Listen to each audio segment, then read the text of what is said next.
Давайте працягнем нашу багатую на фактуру размову пра кропкі напружання ва ўзаемаадносінах беларусаў і палякаў. Папярэдні выпуск быў пра Рэч Паспалітую, якая паралельна сваёй паступовай стагнацыі стала дзяржавай не дзвюх ці трох, а ўсяго толькі аднаго народу. Не на нашу карысць, зразумела. Таксама была гаворка пра паланізацыю як яскравую рэакцыю на пашырэнне расійскай імперіі і, зразумела, пачатак 20-го стагоддзя. З яго давайте і стартаваць сёння. Мы канал Загляне Сонца. Падпішыцеся, калі ласка, калі яшчэ не падпісаны на нас, будзе вельмі і вельмі цікава.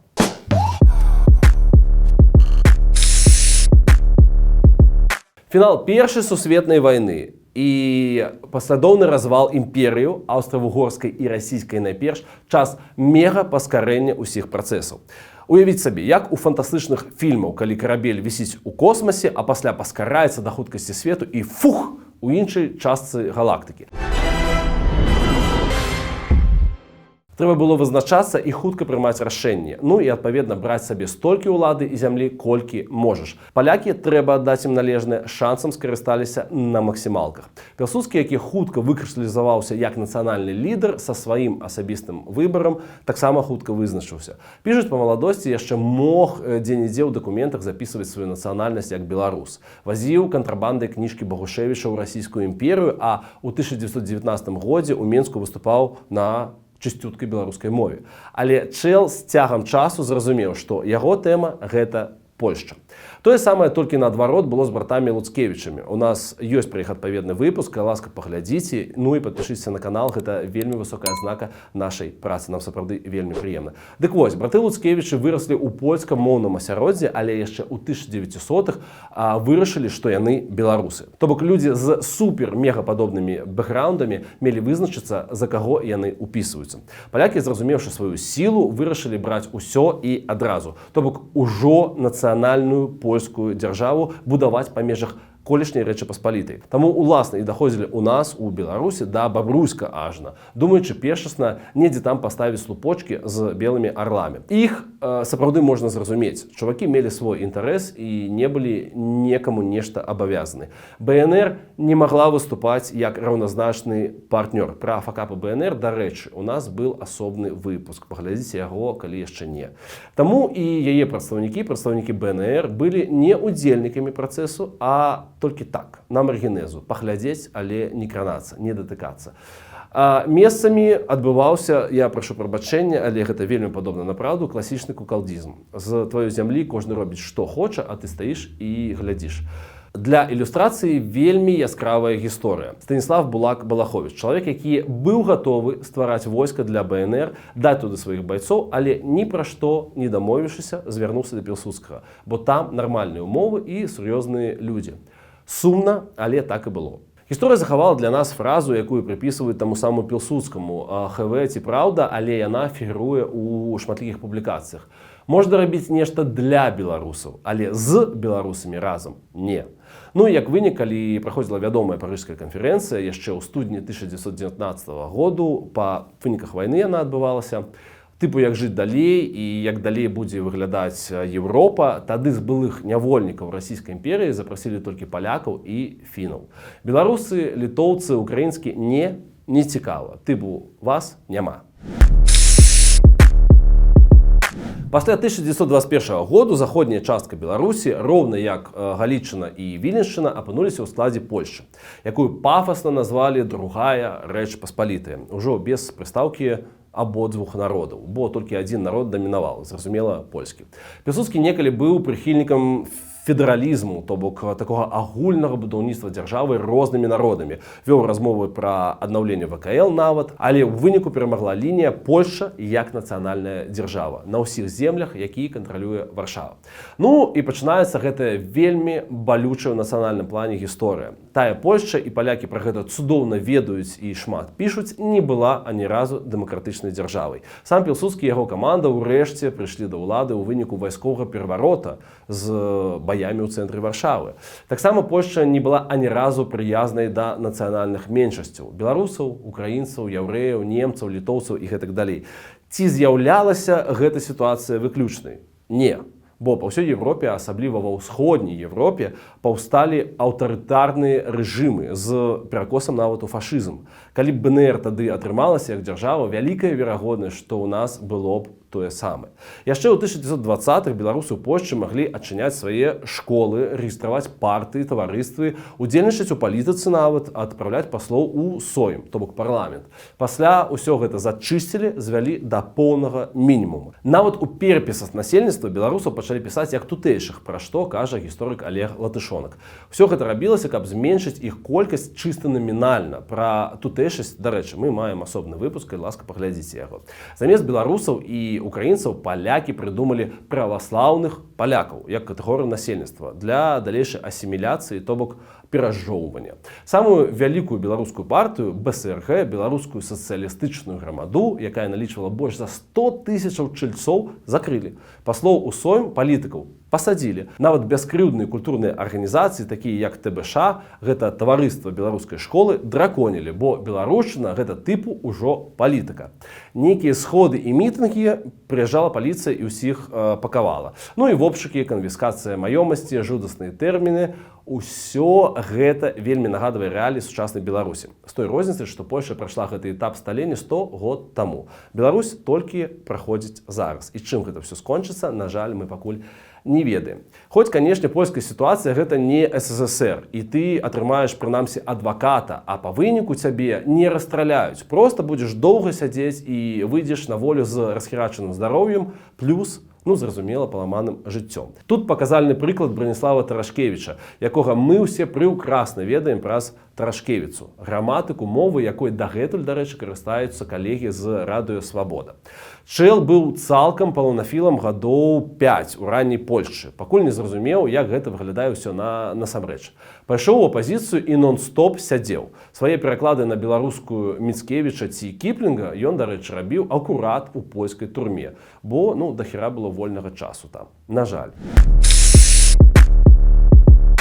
Усім гэтым цудоўна карысталася савецкая Масква і яе рабочы орган-марыянетка савецкі Менск, то бок БССР. У беларускія арганізацыі на тэрыторыі Польшчы залівалі грошы, перакідвалі зброю і, галоўнае, прышчаплялі ідэалогію камунізма. То бок выкарыстоўвалі і антыпольскія настроі, і беларускі рух для сваіх справаў. Інструментальна. Палякі гэта бачылі і яшчэ больш драконілі беларусаў. Тады і выбудавалася гэтае клішэ. Беларус раўно камуніст. То бок пятая колонна, то бок небяспека. Канешне, калі з Польшчы беларускія актывісты пераходзілі мяжу ў БСР, каб ратавацца нібыта, іх садзілі і стралялі, ужо як польскіх шпіёнаў. Але гэта асобная гісторыя. Дарэчы, пра мяжу і пра тое, як Ракаў стаў у нас беларускім Лас-Вегасам, мы маем адмысловы выпуск, калі ласка, паглядзіце яго і падпішыцеся на наш канал. Уся гэта палітыка гнаблення атрымала назву санацыя. Нібыта прыгожае слова, але, даслоўна, гэта ачышчэнне. Маўляў, ачышчэнне ад чужародных і варожых элементаў. На ўвазе меліся найперш камуністы. Але што рабіць, калі ў камуністы запісалі цэлую нацыю, то бок нас, беларусаў. Замрочным сімвалам усяго гэтага стаў лагер у бярозе Картузскай на Берасцейшчыне. Тэма, канешне, на асобы выпуск, бо там вельмі фактурна цікава. Калі хочаце, напішыце ў каментарах, мы абавязкова зробім. Гэта месца былы манастыр, у які садзілі нелаяльных элементаў на невызначаныя тэрміны.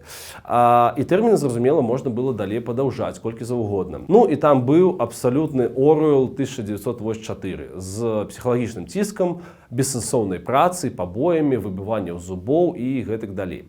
Гэтую тэму і да нашых дзён вельмі любяць лукашэнкаўскія і пуцінскія прапагандысты. Да слова, сядзелі там не толькі беларусы, але і немцы-шпіёны, украінскія нацыяналісты або нават польскія нацыяналісты з ліку апазіцыі. Карацей, усе, хто не падабаўся тагачаснай адміністрацыі краіны. Адно, што там не забівалі фізічна, проста ламалі людзей. Захаваліся докі, дзе ў 1939 годзе польскія чыноўнікі пішуць, што ўсяго праз пару год гарадзеншчына будзе цалкам паланізаваная. Ніякіх беларусаў там не застанецца. Пытанне будзе вырашанае. Але 1939 год і ўсё зноў мяняецца і паскараецца на максімалках. Гэтых міжгалактычны карабель зноў робіць рывок. Тут яшчэ адна тэма, якую можна зрабіць на шмат выпускаў, бо там і балюча, і шматгранна. Тое, што рабілі у часе вайны і нацыяналісты, і саветы, шмат каму не падабалася, і гэта зразумела. З былых польскіх вайскоўцаў, не толькі палякаў па нацыянальнасці, з'явілася армія краёвая, падпольная арганізацыя, якая ваявала супраць акупантаў, і тых, і другіх. Дарэчы, у Польшы акупацыя была і савецкай, і фашысцкай нямецкай. Гэта вельмі значны поінт. Мне падаецца, беларусаў як мінімум ёсць сэнс задумацца пра гэта. Дык вось, і у гісторыі гэтай арміі краёвай існуюць не толькі гераічныя старонкі, але і сапраўды ганебныя. Напрыклад, як і савецкія партызаны, тыя маглі нападаць на цывільнае насельніцтва ці наўпрост забіваць беларускіх настаўнікаў. Ці вось вядомы напад на мястэчка Жодзішкі. Гэта было ультрабеларускае мястэчка, хоць і каталіцкае. Да вайны там працаваў ксёндз Вінцэнт Гадлеўскі, беларускі дзеяч і беларусізатар. Ну дык палякі-падпольшчыкі пазабівалі там кучу мірнага народу і нават касцельнага арганіста з ягонай жонкай. Тупа, бо беларусы. На Вільнішчыны часам рабілі нешта падобнае з літоўскімі вёскамі, вычышчалі тэрыторыю, якую лічылі сваёй. Можна ўсё гэта спісаць на эксцэсы выканаўцаў, асобных камандзіраў, якія на месцы прымалі тыя ці іншыя рашэнні. Але армія краёва падпарадкоўвалася польскаму іміграцыйнаму ўраду ў Лондоне, які, вядома, лічыў Вільню, Львоў і, канешне, Берасці з Горадняй і Лідай польскімі гістарычнымі землямі, безапеляцыйна. Ужо пасля вайны, калі паўстала сацыялістычная Польшча ў сталінскай арбіце, тамтэйшае кіраўніцтва стала на тыя самыя пазіцыі. Пачаўся тэрытарыяльны торг. Вельмі цікавая гісторыя. Зразумела, Вільню і Львоў Сталін палякам не вярнуў, але Беласточчыну вярнуў. Панамарэнка, як кіраўнік БСР, тут нічога не вырашаў. Цікава, што тэрытарыяльны торг доўжыўся ажно да пачатку 1950-х гадоў. Маўляў, а як дзяліць Белавежскую пушчу? Хто там жыве? Якой нацыянальнасці там зубры і зайцы? Як гэта все вызначыць? У выніку палякам усё ж дастаўся кавалак, бо, маўляў, трэба адбудоўвацца, дайце яшчэ і лесу нам, як вельмі карысны рэсурс.